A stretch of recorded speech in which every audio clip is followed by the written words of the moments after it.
All right. So someone needs to tell me where I can find adoption papers because I'm adopting Kuma. Oda can't have them anymore because how dare you? I I was physically crying during this chapter. I had to stop reading to wipe away tears from my eyes. I checked the last time One Piece has brought genuine tears to my eyes. Like it has hurt my heart and soul a few times, but enough to cause a physical response in crying. Maybe a little tiny bit Zao, but that was more from shock than sadness. I was just so in shock, my entire body did not know how to respond. Fishman Island was the last time I genuinely cried and sobbed. And then Oda does this. How dare you? Because Kuma deserves better. You cannot hurt him like this. It has to stop. I'm adopting this boy. He's gone through too much trauma. I'm taking him away from Oda. No, just no. He can't keep doing this. Second of all, Oda put an apology at the beginning of this chapter for like it not being to his standards and quality. They ran out of time. It's a little bit in-line work phase, a little sketchy. It's gorgeous. It's beautiful. Oda needs a break and let him rest. But like even the not refined areas of panels in this chapter are gorgeous, and it so fits the tone and mood. I wouldn't want it like polished up. It's perfect. Just saying. All right. So how does this start? Besides with me plotting murder. No, I think I start plotting murder the very first like couple pages. Cause we hear that Ginny has been kidnapped by the Celestial Dragons to be taken as one of their brides. And I'm just going, hey Google, what is the most painful way to die? You are not alone. You can find free help resources by searching on your phone. Google is not helpful. It just told me I can find help resources on my phone to self-help or mental health websites. So I spend the next chapter plotting ways that the Celestial Dragons need to die, painfully so. Yeah, I'm gonna need Marie Joie to be destroyed. Full on fire and blood, vengeance, wrath of God, painful ways to die. They all deserve it. Every single Celestial Dragon, all of them. Kuma starts acting reckless, tiring himself out, and just running into battles. They're like saying, hey, we're having trouble in the south. This is years after Ginny's gone missing. We're having trouble in the south. We need reinforcements. Kuma rushes in. He's reckless. He's self-sabotaging, wanting to die, probably. Wanting to charge into Marie Joie, but no one will let him to go save her, but he can't. They can't get to her. My heart for this boy. But then, we get a call. It is Ginny on her deathbed. 2 years has passed. She has escaped, but she's sick and dying. And she uses the little strength she has to get a phone call to Dragon and Eva and Kuma, just saying, I've escaped. They tossed me out when I was sick. And you can, I think it's Eva in the background saying, oh, what a stroke of luck. You got away. They let you go. And Kuma's just like, you're sick? What do you mean? Where are you? Tell me exactly where you are and I will be there in a second.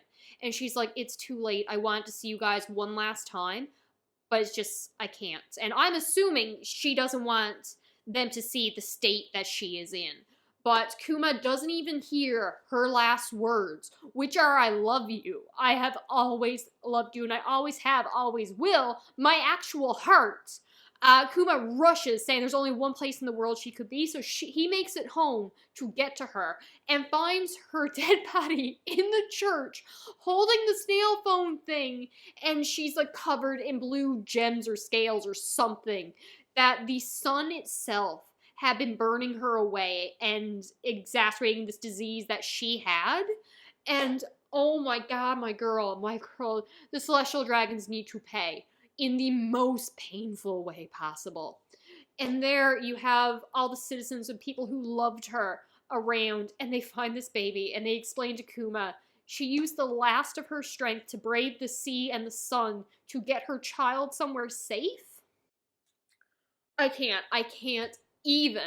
And I gotta talk about Oda's art style first, because that's when you get these shaky, kind of sketchy panels. It's more line work and shading, and it's gorgeous. It's gorgeous, and I wouldn't want it polished because when he's hearing her last words, her message to them, everything is so, it's almost like there's too much information coming at you at once and you can't pinpoint and focus on it. It gives this different vibe and mood.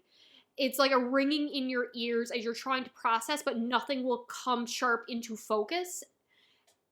I can't describe how wonderful this imaging works.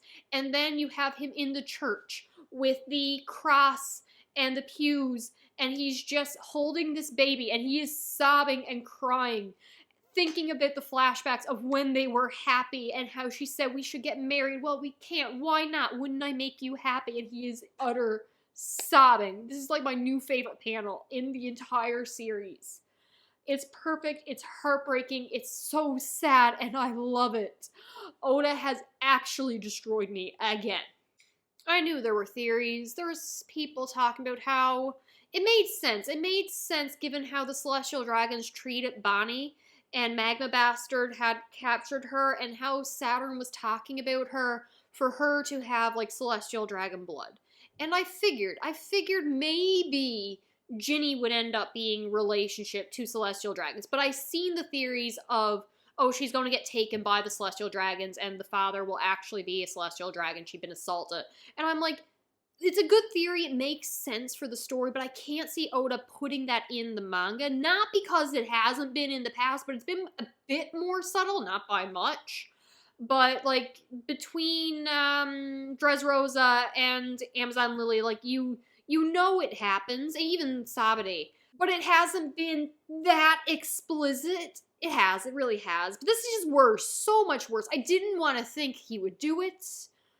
I'm happy he went there, but my God, it's bad. Ugh, fire ants. I want them eaten alive by fire ants. I don't feel like that's painful enough. So Kuma just says, you can rest now, Ginny. I will raise your daughter well. My actual heart and soul, Kuma raises this girl and loves her and cares for her so much.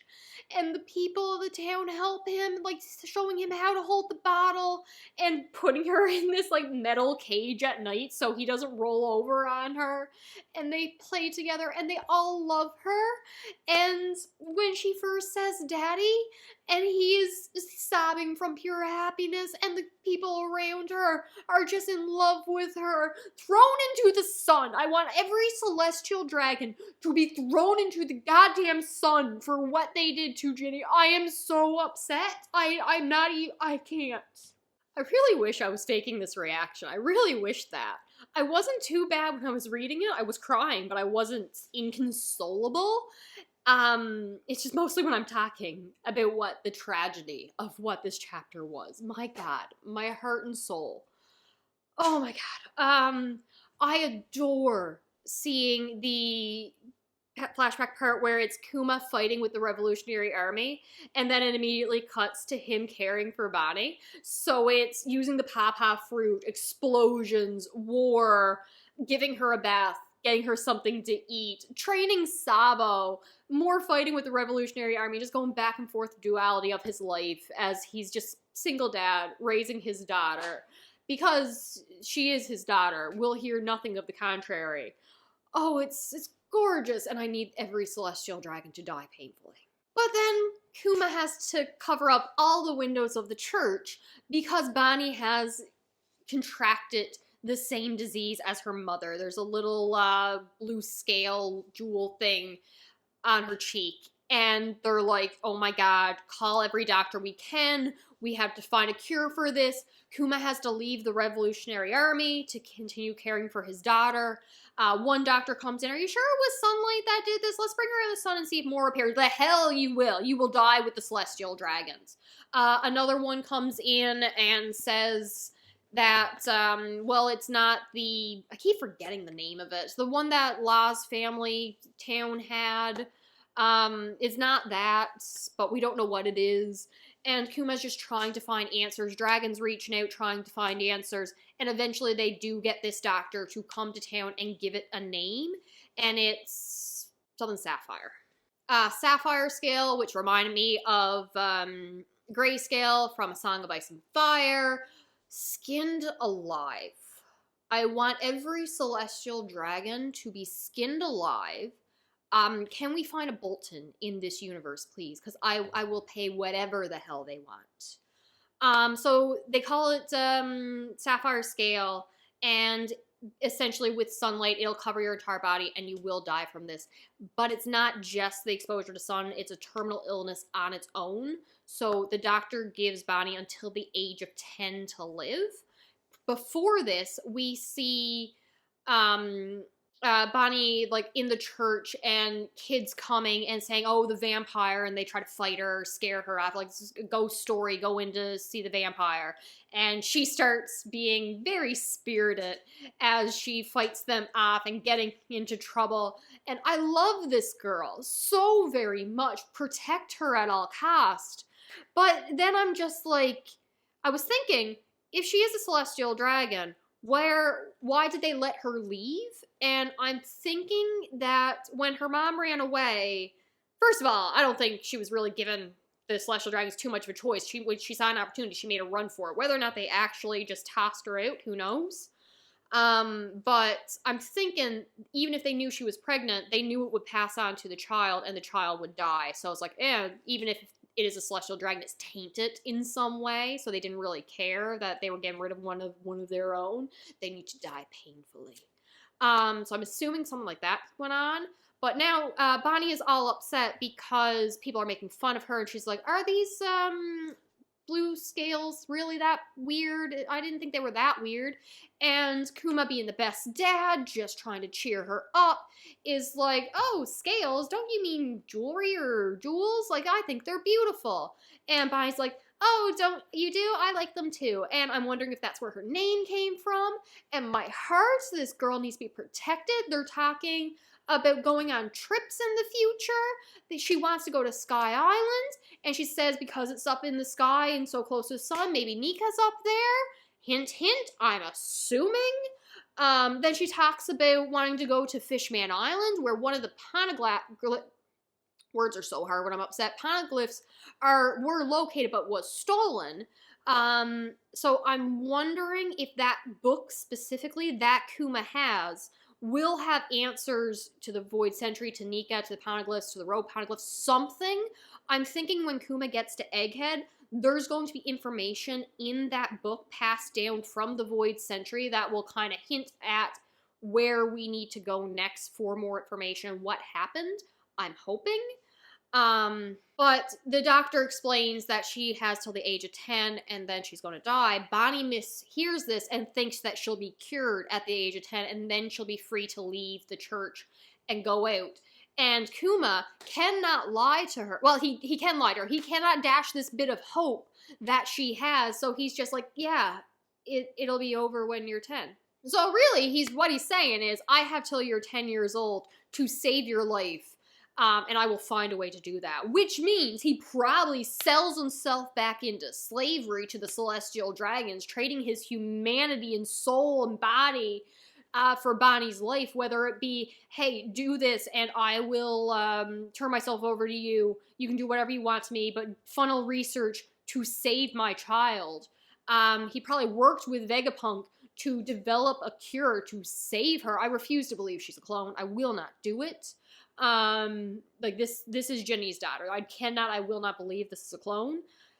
Oda can't do that to me, that he can't kill this girl.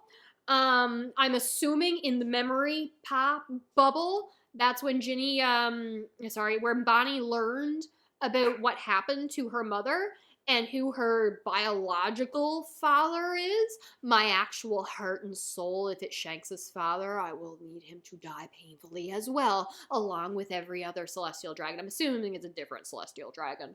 I hate them all. I need them all to die. I'm kind of assuming that Dragon reached out to Vegapunk to get him to help, and now in the future, or in the present, Vegapunk has called Dragon, be like, hey, remember that favor I did for you? I'm gonna need you to do a favor for me.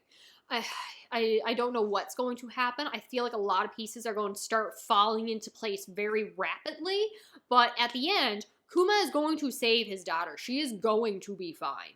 So the chapter ends with the old king of the Sorbet Kingdom coming back and wreaking havoc and wanting to kill all the old people for being dead weight or whatever. I guess maybe retake his kingdom.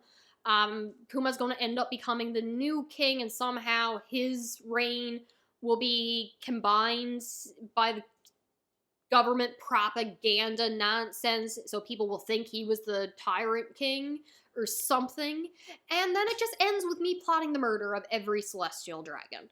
So, Oda, how dare you? Just how dare you? That's where this one ends. I need the next chapter, but Oda's going to take a break because he deserves it. My heart and soul. Also, this chapter was gorgeous. It is probably my favorite chapter in a very long time. I love it. I hate how much it hurt my soul, and I love it when it hurts my soul. I love this so much.